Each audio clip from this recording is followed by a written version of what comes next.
This video will talk about how to prepare your social media to get a good impression for potential recruiters and employers. Before you submit applications or send your resumes to potential employers, you must prepare your social media sites.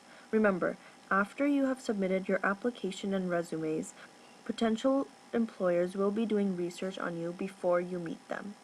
The information they find may hinder your employment-seeking process, so before you apply for an employment position, there are some important things you must do in accordance with what is online about you. You wouldn't want to lose a potential career because of something the employer found online. This is an example of a good and powerful LinkedIn profile. You should first make sure that your profile picture is a professional photo. Next, you should make sure that your headline is an attention-getting headline, kind of similar to a headline of a newspaper. You should also make sure that your experiences are up to date and your connections, contact info, and customized URL are all labeled correctly. Now that you have your LinkedIn profile ready to go, now let's look at Facebook. For Facebook, make sure your profile photo and your background picture is a professional picture. Your background picture could be of a scenery or anything else, but just make sure it's not of anything inappropriate. Make sure your current employment, work history, the city you live in, where you went to school, and concentration are all up to date and accurate. Be sure to check your settings on your profile. You can make it private or public. This is an example of a bad Facebook page. As you can see that there is too much information given, and also the profile picture is not appropriate. Also be sure to evaluate your friends on Facebook, because sometimes the postings would not be from you but from your friends, but they would still be considered as inappropriate. Overall, your Facebook page is about who you really are and about your own personal image.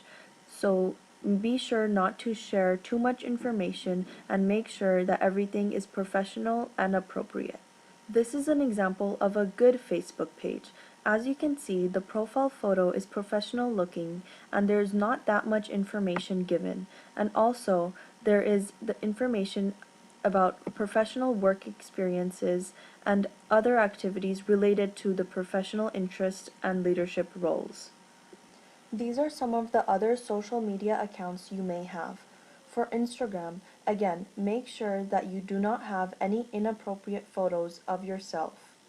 For Twitter, make sure you know who you are following and that you don't have any inappropriate comments or tweets. For YouTube, make sure there are no inappropriate videos of you online. And for MySpace, if you have one, you should delete it, because there is no reason for a person out of high school who should be using MySpace. It is important for you to have a professional image online. Updating social networking sites is not just for those looking to find a job. Employers more and more are searching the web to find out what their employees are doing in their downtime. Make sure to keep your social networking sites up to date, but more importantly, professional. You don't want to lose a job because you lied to your boss. For example, saying you're sick on a Monday when you or a friend post pictures of yourself partying on a Sunday night. You should also take the time and Google yourself to see what comes up about you personally. You wouldn't want to lose your job or not even get one because of posts on social media.